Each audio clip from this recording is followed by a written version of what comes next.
Een hele goede dag allemaal. Welkom bij 5 Seconds. Ik ga vandaag kijken wie van mijn co-casters in de aanloop van de Benelux Cup eigenlijk het meeste weet van een spelletje en wie het best geprepareerd is. Mijn kennis van het spel is natuurlijk al ruim boven gemiddeld, maar soms maak ik nog een beetje zorgen over mijn medecasters. Daar ben ik hier natuurlijk vandaag met mijn favoriete Fast en natuurlijk Antux. Ja, dames en heren, hoe is het met jullie? Ja, heel goed. Ja. En met jou, Sjarik? Ja, heerlijk. Ik heb zin in een lekkere spelavond. Lekker oud-Holland. En zo ons voorbereiden op de Benelux Cup. Ja, Anne, denk je dat je deze man in de pan kan hakken met de 7-0? Ik ben wel competitief ingesteld, dus laten we het hopen. Bring it on. Oeh, nou, dan ben ik benieuwd. Het spel dat we vandaag gaan spelen heet 5 Seconds. En het werkt als volgt. Iedere speler mag kiezen tussen een makkelijke, gemiddelde of moeilijke vraag. Het is de bedoeling dat de speler dan binnen 5 seconden 3 antwoorden op die desbetreffende vraag zal geven. Voor een gemakkelijke vraag krijg je 1 punt als je het goed hebt. Voor een gemiddelde 2 punten. En voor een moeilijke, omdat het net een stapje hoger ligt, 4 punten. Ja, daarmee is het natuurlijk wel lastig om die punten te pakken. En Anthony, hoe goed denk je dat jouw siege-kennis en denksnelheid is? Ik denk dat de siege-kennis er wel goed in zit. De denksnelheid, ja, ik denk dat dat misschien een probleempje gaat opleveren. Ik ben echt confident over mijn siege-kennis. Maar ik dek mezelf wel vast in door te zeggen dat 5 seconden best kort is. Je moet gewoon blijven geloven. Ja, Anne, jij bent natuurlijk heel snel tekstverwerken gewend. Natuurlijk van al je streams komen al die chat-spam zo voorbij. Dan moet je een beetje doorheen kunnen filteren. Denk je dat je het hier ook kan doen met de vragen? Ik kan dus inderdaad wel snel praten, maar ik ben bang dat mijn brein dan gewoon niet die connectie gaat maken dadelijk. En dat er gewoon alleen maar onzin uit mijn mond komt en dat het gewoon niet gaat lukken. Maar we gaan het zien. Ja, snel praten is een van de dingen die ik graag doe, dus wie weet. Ja, Fast en heeft je ook wel voeren reden. Nou ja, dan gaan we eerst wel even bepalen wie eerst mag. En ja, in pure Benelux fashion zal ik daarvoor even een munt uit mijn portemonnee trekken. Vroeger hadden we natuurlijk een bepaalde munt voor onze lieve hap. Die heeft hij toegekregen van Mapban. Maar ik moet het met een mooie Zwitserse munt doen. Dit is munt. Hier staat de kop op, dus dat is kop. Anne, de vrouwen mogen altijd kiezen. Kop of munt? Munt, doe maar. Munt. Ja. Het viel te verwachten. Die komt ook alweer terug in de compilatie. Gaan we nog een keer doen. Het is kop. Dus Anthony, jij mag kiezen. Wil jij eerst of wil je als tweede? Ik zet de druk lekker op de pan bij Anne en zij mag beginnen. Oh jee. Oeh, Anne mag beginnen. Nou Anne, zeg het maar. Wil jij een makkelijke, gemiddelde of moeilijke vraag? Ik wil starten met een gemiddelde vraag, even aftasten. Oké, dus gewoon niet te warm, niet te koud. Gewoon kijken wat het is. Precies. Spelen voor misschien wel 2 punten. En dan kijk ik naar onze lieve support Milan om mij van een vraag te voorzien. Die trekt hij momenteel uit de hoge hoed. Milan is ook de man die de snelste stopwatch in de wereld heeft. Dus hoe perfect hij 5 seconden kan afklokken, dat zal eigenlijk denk ik wel iedereen verbazen. En dan gaan we zo meteen even kijken wat de eerste vraag zal zijn. Anne, ben je er klaar voor? Yes, ready. Noem Oh. 3 maps die in de competitieve rotatie zitten. Clubhouse, Villa, Coastline. Nou, daar durf ik wel 2 puntjes voor te geven. Deze was heel snel. Ja, mijn brein zal dan in paniek raken. En dan denk ik alleen maar aan Villa, omdat dat de eerste map was die in mijn hoofd opkwam. En daarna ik niet verder kan denken. Maar daarmee heb je in ieder geval je eerste 2 punten al te pakken. Gefeliciteerd. En dat betekent Dank dat je. Anthony... Ja, jij zei dat je de druk op Anne zou zetten. Maar ik denk dat jij nu misschien ook wel zelf de druk gaat voelen. Ga jij voor een makkelijke, gemiddelde of moeilijke vraag? Ik denk dat ik ook voor een medium ga om de score gelijk te trekken. Medium rare dus voor Anthony. En wat zal zijn vraag zijn? Dat is natuurlijk de vraag. Ja, ik hoop dat we genoeg gemiddelde vragen hebben als jullie er alleen maar voor gaan. Want anders wordt het misschien nog wel een beetje lastig. Oh, dit is een toch wel interessante. Maar ik denk met al jouw kennis, al jouw jaren ervaring aan Rainbow Six en competitive scene, je deze wel zou moeten weten. Noem 3 organisaties die ooit een Pro League gewonnen hebben. BDS, G2 en Vitality. Ja, nou zie ik in ieder geval G2 erin. Maar ik zie in het rijtje geen Vitality. Zij hebben Dus de dat is een Invitational als allereerste gewonnen. Ja, de Invitational winnen is geen Pro League. Ah, Dus dat betekent wel dat je misschien wel een beetje jezelf in de voet hebt geschoten. Ja. En dat Anne nu dus een 2-0 leiding heeft. En dat betekent niet dat je nog een keer mag. Nee, Anne die heeft nu juist de mogelijkheid voor de tweede vraag. En Anne, nou is de vraag: makkelijk, gemiddeld of moeilijk? Ik kan zeggen, ik ga mijn voorsprong flink uitbreiden met een moeilijke vraag, maar doe maar een makkelijke vraag. Oké, gewoon even nu rustig ademen, de ruimte gebruiken die je nu hebt. Een makkelijke vraag voor Anne dus. Tactische move. Ik zou zelf denk ik alleen maar voor makkelijk gaan en hopen dat Anthony zou uitglijden. Want de kans is altijd aanwezig dat je jezelf gaat outbrainen. Noem 3 huidige European League spelers. Panix, Next One en Hybrido? Telt dat? Nee, telt denk ik niet. Volgens mij is Panix sowieso geen European League meer speler, nee, dat maar hij is klopt, nu nee. de Challenger Oh. League. Dus ja, Zo dat is de dom. paniek. Ja. Dat is gewoon omdat Ja. hij zo vaak in de nieuws is gekomen Ja. natuurlijk als European League of Pro League speler. Dat hij misschien net in je hoofd opkomt. Is natuurlijk ook een hele lieve jongen. Maar hij speelt tegenwoordig Challenger League. Dus jammer genoeg, Anne, kunnen we deze Ja. makkelijke vraag bij jou Jammer. niet goed rekenen. 2-0 blijft nog wel de voorsprong voor jou. Dus geen stress, geen paniek. Anthony, nou voor jou natuurlijk weer de alle bekende vraag. Makkelijk, gemiddeld of moeilijk? Ik wil het nog altijd gelijk trekken. Ik wilde eigenlijk voor een moeilijke gaan. Maar ja, ik kan dan misschien met geen punt achterblijven. Dus ik ga voor een gemiddelde. Gemiddelde vraag, oké, dus gewoon een beetje weer rustig. Een beetje Rita Verdonk bijna, niet links, niet rechts, maar recht door zee. Precies. En, oké. Anthony, ik vind deze nog wel een beetje lastig, maar als je er gewoon even goed over nadenkt, zou je deze best wel moeten kunnen beantwoorden. Jouw gemiddelde vraag is, noem 3 Europese operators. Iana, Rook en Twitch. Oké, ja, nou, er zijn er ook heel veel. Ik durf dat deze wel correct zal zijn. En inderdaad, het wordt ook bevestigd door de jury. Ja, natuurlijk ook bijvoorbeeld heel makkelijk kunnen zeggen een alibi. Dat is volgens mij lekker Italiaans. Lion hoort er natuurlijk ook bij. Monty is ook behoorlijk Fransosisch. Dus er waren genoeg mogelijkheden. Maar daarmee hebben we wel weer een 2-2 scoreline. Anthony heeft het met moeite, maar toch uiteindelijk met succes op gelijke hoogte gebracht. Dat betekent dat we nu weer gaan kijken naar Anne. En Anne, wordt het een makkelijke, gemiddelde of moeilijke vraag? Ja, nu wordt het wel spannend. Doe maar een moeilijke. Kijken of ik mijn voorsprong heel erg veel groter kan maken.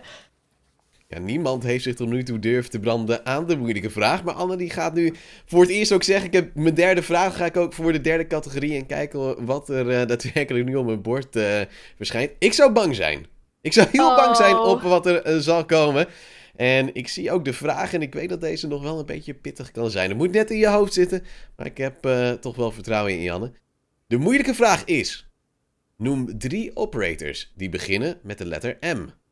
Monty, Maverick, Melusi. Dat is niet meer de 5 seconden, of wel? Daarvoor moet ik wel even kijken naar de jury. Is het binnen de 5 seconden? Precies binnen 5 seconden wordt mij verteld. Dus dat is 4 punten binnen. De VAR heeft er nog even goed naar gekeken, maar het was helaas buiten de tijd. Het spijt me, Anne, maar die puntjes heb je niet verdiend. Dus die worden je ook afgenomen. Super fijn. Top. Ja, andere die je natuurlijk... Jij zei Monty, Mossy Maverick. en Melusi. Je had natuurlijk ook Monty, een Maverick en Maestro, Melusi. een Mira, een Maverick, ja. een Mute erbij kunnen doen. Er waren natuurlijk heel veel mogelijkheden, maar je hebt heel vaak dat je toch wel in je hoofd met Ja. bepaalde operators zit. En je bent er nog net aan het eind uitgekomen. Oeh. Zweet van het hoofd, maar Ja. zweet op het Ja. hoofd. Dan bij Anthony, die nu een 6-2 achter staat. Ja, Anthony, even tussendoor jouw reactie op dit toch al wel pijnlijke tussenstandje. Nou ja, hey, kijk.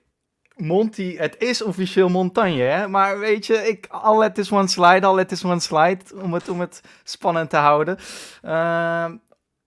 Om het spannend te houden, zeg ik, moet ik denk ik ook maar voor een moeilijke gaan.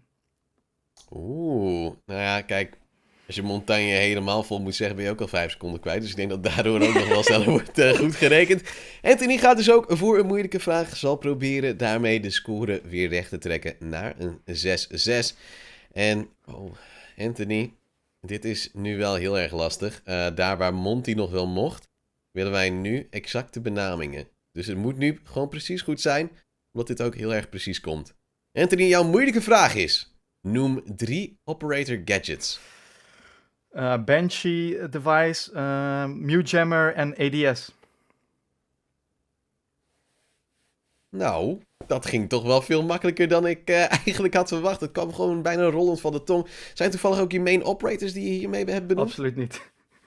Absoluut niet. Gewoon maar net wat je vaak zal zeggen in de cast. Bijvoorbeeld de Jaeger ADS die je heel vaak gaat zien. Maar nog even gedubbelcheckt of ADS nou daadwerkelijk de goede benaming is. Wij kennen het natuurlijk wel als ADS. We noemen het altijd ook als ADS. Banshee Device is volgens mij wel goed. En de andere die je noemde was de Mute Jammer. Daar heb ik ooit een skin concept van gestuurd. Maar die zit nog altijd niet in de game. Dus ik weet niet of daar nog wat aan kan worden gedaan. Ja, Oei. Active Defense Anthony? System. ADS. Nee. Het is nog erger. Het is de Mute Jammer. Mute Jammer is niet goed. Het is namelijk een signal disruptor. Tuurlijk, want je krijgt altijd... Oh. En de ADS, die keurden we goed. Want ja, het is gewoon de afkorting van wat het eigenlijk is. Dus daarmee kunnen we wel dus zeggen. Ja, ik had persoonlijk heel hard geroepen Kid Claw! Maar dat was natuurlijk ook niet goed Ik had geweest. zoveel andere dingen kunnen zeggen. Ik had kunnen zeggen Sledgehammer, Extothermic Charge, Twitch Drone, Ja, precies. Monty waren Shield, zoveel whatever, mogelijk, Blitz Shield. Ja, Flash Shield was dan inderdaad een hele goede geweest. Maar ja, het is jammer genoeg voor jou dus, Anthony, dat je nog altijd op 2 punten zal blijven. Ja, voor Anne is het natuurlijk ook een shocking wire, maar dat geeft haar wel weer een kansje om misschien toch die leiding weer uit te breiden. Ja, Anne, ga je nu op veilig spelen of ga je nu juist een extra grote sprong wagen met jouw 4e vraag?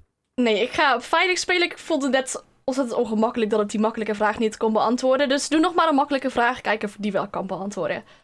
Even kijken of je jezelf kan redeemen. Kijken of je hier Precies. dan toch even toch die marge kan krijgen. Want ja, jij staat nu 6-2 voor. Kan dus 7-2 worden.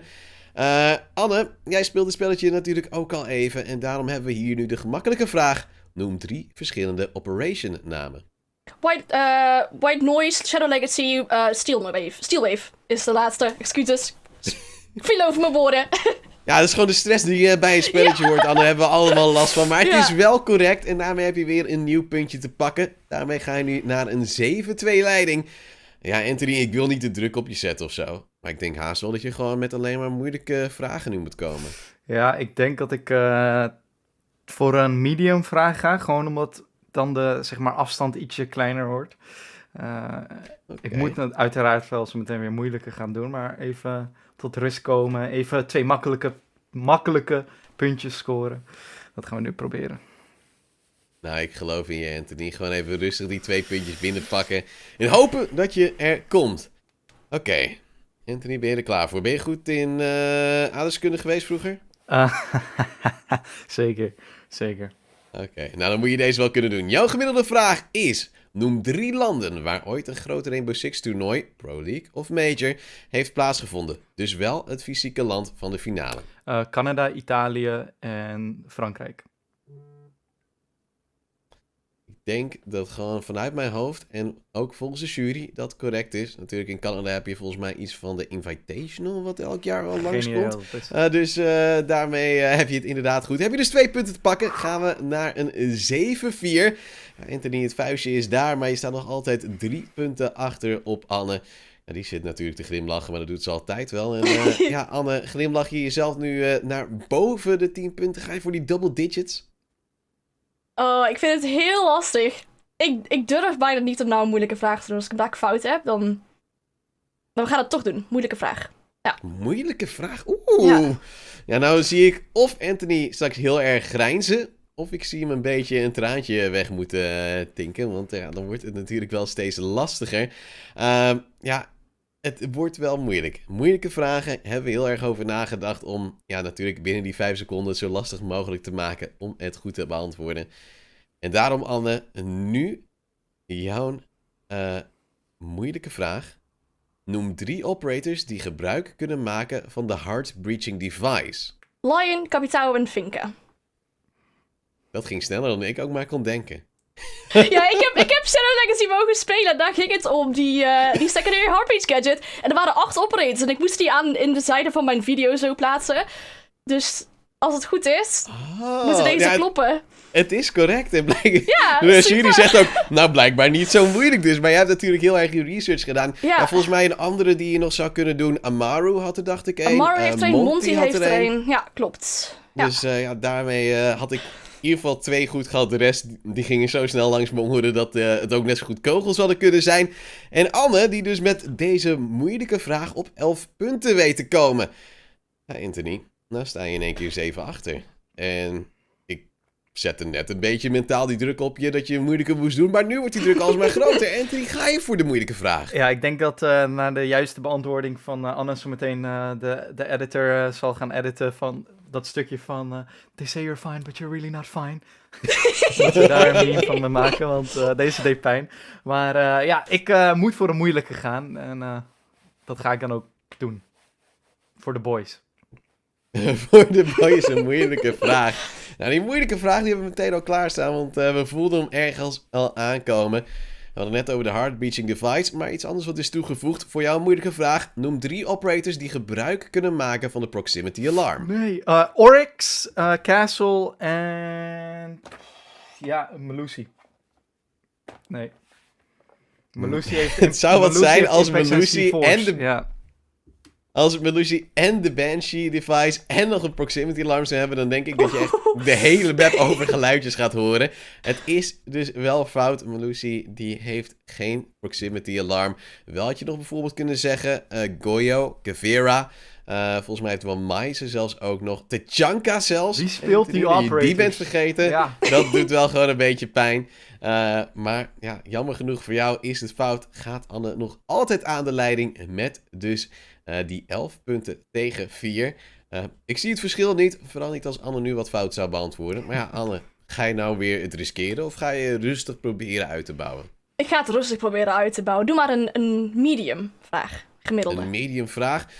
Nou is mijn tussenvraag even gewoon puur uit interesse. Hoe heb je je biefstukje graag? Medium rare. Dat hij nog wel een Medium beetje rare, rood oké. is aan de binnenkant. Ja, Ja, nee, zoals precies. het hoort. Anthony, jouw biefstukje? Ja, ook medium rare. Ik wil zeggen medium rare. hard, want ik wil graag 4 punten, maar... medium rare. Doodgebakken biefstukje voor Anthony, kom ik straight af. Oké, even zen. Slokje water. Anne, jouw gemiddelde vraag. Noem 3 nationaliteiten van spelers die ooit de Six Invitational finale hebben gespeeld. Deens, Frans en... Zweden? Dat is een hele haastige, paniekerige Zweden. Ja, het is net buiten de tijd, jammer genoeg. Oh, dus deze nee. moeten we fout rekenen. In de nationaliteiten die er waren. USA, natuurlijk, want de Amerikanen zijn supergoede spelletjes. Finland, Denemarken, zoals je zei. Canada, Zweden inderdaad. Spanje, Frankrijk, Brazilië, Rusland en Estland. Dus er waren heel veel. Je had ze ook helemaal goed, maar net te laat. En ja, soms moet het nou even streng zijn, Anne. En dit keer zat het er net niet in.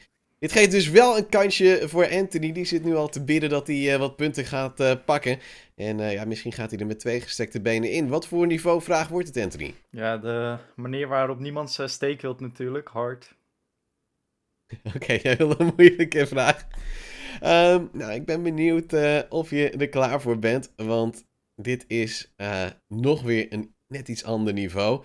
Ik weet niet of jij het zelf ooit hebt bereikt. Maar voor jou een moeilijke vraag. Noem 3 organisaties die ooit een Benelux finale gespeeld hebben. Deus, de Fuse Kids Trust. Nou ga ik even kijken. Want En we als hebben er wordt natuurlijk gezegd verschil- dat Deus niet meetelt, Deus... Er werd niet gezegd Benelux... hoe heet het? Benelux League. Er werd gezegd Benelux Final.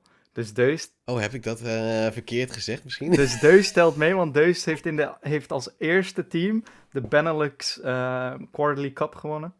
Tegen Maestro op Chalet. Oh. Toen er nog wat Ja, ik had fout eigenlijk Benelux Final moeten zeggen, maar omdat ik het fout heb jij het goed. Dus Ah. daarmee heb je 4 punten weten te Ik zou pakken, advocaat moeten worden, Anthony. denk ik.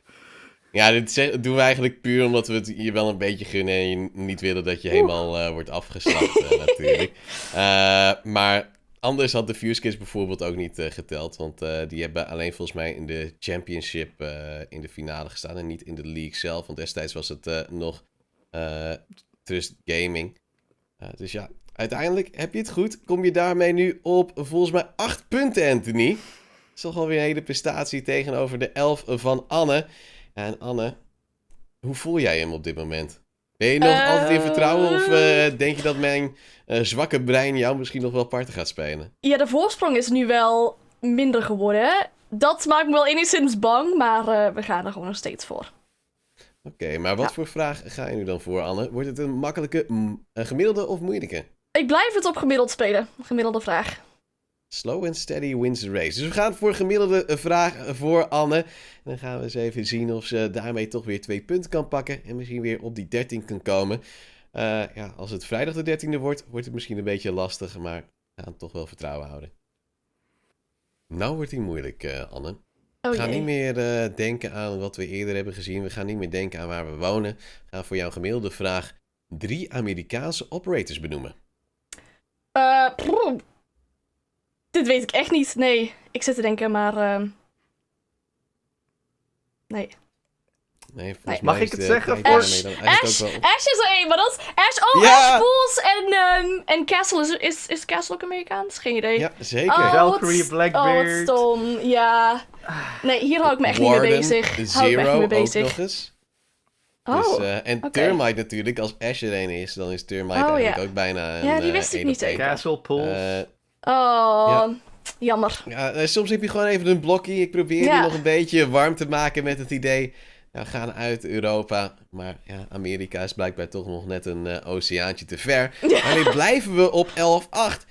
Anthony, jij natuurlijk als rekenwonder weet dit al lang, maar als je nu een moeilijke vraag speelt en die weet goed te hebben, dan ga je in één keer aan de leiding met een 12-11. Let's do it.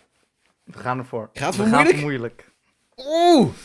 Ja, nou heb ik er wel zin in, want als Anthony hier nou in één keer een moeilijke vraag kan beantwoorden, hij zit al in zijn handjes te wrijven, dan moet ik deze vraag wel even dus goed oplezen, Anthony, want dit is een hele belangrijke voor de uitkomst natuurlijk ook van deze one-on-one caster battle. Ben je er klaar voor? Ja. Oké. Noem 3 maps die gespeeld zijn tijdens de Benelux League Season 5 finales. Halffinale, showmatch en finale. Dat was vorig seizoen, toch? Clubhouse, Villa en... ik wist niet dat de tijd al in was gegaan, maar Bank. Hey, Bank is niet gespeeld. Ja, we moeten meteen door. Hè? Als de vraag gesteld is, is hij gesteld. Bank hebben we niet gezien. De maps die voorbij waren gekomen waren inderdaad Clubhouse. Inderdaad Villa. Maar daarnaast was het Consulate Café House. Natuurlijk de rework met de showmatch. Daardoor had je misschien ook wel kunnen gokken dat het afgelopen seizoen was. En Theme Park. Ja. Ja, Bank zit nog niet echt zo snel in de Benelux mappool, zou ik zeggen. Al wil iedereen wel Bank maken in de Benelux League. En daarmee is het dus nog altijd 11-8. Anne nog altijd aan de leiding. En we gaan ook naar de laatste vraag van deze toch wel prangende quiz. Anne, met een makkelijke kun je ervoor zorgen dat Anthony maximaal op gelijke hoogte kan komen. Met de gemiddelde sta je zeker van de winst als je hem goed hebt. En een moeilijke, ja, dan laat je even zien wie de baas is. Waar ga je voor? Ik ben heel erg bang dat ik een moeilijke fout zou hebben. Dus ik ga op veilig spelen. Ik ga voor een medium vraag. Een medium vraag. Ja, bij gelijkspel, 12-12 zouden we nog een extra vraag doen. Maar die tiebreaker, die hoeft er niet bij te komen. Want het wordt nu of de dood of de gladiolen. Gemiddelde vraag dus voor Anne. Ja, nee, dat is een Nederlandse uitspraak, hè, zo mogen we het zeggen. Ja, ik snap Klinkt alleen altijd een beetje heftig. Oké. Anne, noem 3 secondary gadgets van aanvallers. Claymore, flashbang en een smoke grenade. Nou, die stonden precies op een rijtje. Ja, sommige dingen die vloeien er gewoon bij jou uit alsof je deze quiz dagelijks hebt gedaan. Andere mogelijkheden waren natuurlijk een frag grenade, breach charge of natuurlijk tegenwoordig eentje die je heel leuk vindt volgens mij. De hard breach device die tegenwoordig dus ook in de game zit. Daarmee Anne dus op een 13 punten. En daarmee dus eigenlijk ook al de winnaar hier van onze 5 seconds. Maar we moeten Anthony natuurlijk ook de kans geven om de gap een beetje te closen. Anthony, jij mag natuurlijk ook nog een vraag beantwoorden terwijl je tranen probeert te deppen. Wordt het een makkelijke, een gemiddelde of een moeilijke vraag? Laten we voor een moeilijke gaan, hè. End with a bang. Zo hard mogelijk proberen te eindigen. En ja, toch ervoor zorgen dat je misschien op maar 1 puntje verschil hebt verloren. Oké. Klaar voor? Dit is een hele moeilijke, want zoveel goede antwoorden zijn hier niet voor. En je moet natuurlijk 3 binnen 5 seconden zeggen. Noem 3 organisaties die de Six Invitational hebben gewonnen. BDS, G2, Penta en EG. Evil Geniuses. Dan wachten we even op wat de jury zal zeggen. Zij de Six En Invitational. het antwoord is nope. Zij Het is Continuum, Penta, G2 of Space Station Gaming. Je denkt aan Canadian, maar het is dus niet Canadian bij Evil Geniuses, maar Canadian bij Space Station Gaming. Yep.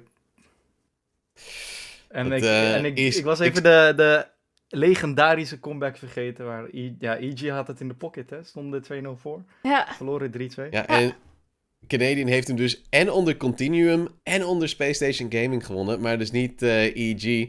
Ja, ik had misschien precies hetzelfde als jou gezegd, Anthony. Maar ja, kan maar 1 winnaar zijn en dat is Anne. Ze heeft natuurlijk de feestverlichting al achter haar staan met een prachtige 13-8 scoreline heeft ze hier weten te winnen. Een KD waar menig speler wel van durft te dromen. Ja, Anne, wat is je reactie op deze prachtige win? ja, ik vind het super leuk. Ik was heel benieuwd wat voor soort vragen we zouden krijgen. Maar dit soort vragen vond ik echt heel leuk. Met dingetjes uit Siege. Dus ik ben wel heel blij dat ik daarmee heb laten kunnen zien dat ik dit heb gewonnen.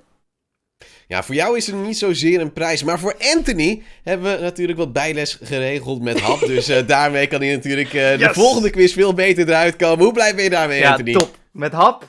Ik denk dat ik, als we dit weer een keertje doen, dan zal ik er beter op voorbereid zijn. Dat was dan ons avondje 5 seconds. Ja, ik ben heel erg benieuwd wat de spelers ervan vonden. Anne, wat is jouw reactie op deze prachtige overwinning en natuurlijk het leuke spelletje? Ja, zoals ik zei, ik vond het een superleuk spelletje. Wat ik helemaal leuk vond, was Anthony die vooraf zei... Ja, ik wil wel camera's erbij, want ik wil kunnen zien... ik wil Anne's gezicht kunnen zien als ik erin maak. En ik zie Anthony nou wegkijken. Ja, ingemaakt. Yes. Ja, Anthony, ik zie je bijna huilen. Ik kom straks misschien nog wel even op afstand langs om je te helpen. Vond je het, ondanks je verlies, nog een beetje leuk? Ja, ik denk dat ik geen recht meer heb op deze prachtige stoel. En ook niet op deze prachtige pet. Hier staat volgens mij nog een Rainbow Six Siege logo. Dus ja, mocht iemand thuis nog zo'n doos willen van mij. Ik zet hem op Marktplaats, want ik verdien hem niet. Nou ja, we hopen in ieder geval dat de mensen thuis ook hebben genoten. Vonden jullie het leuk? Laat het ons natuurlijk ook even weten. We zien jullie heel graag bij de volgende content die we maken. Tot dan.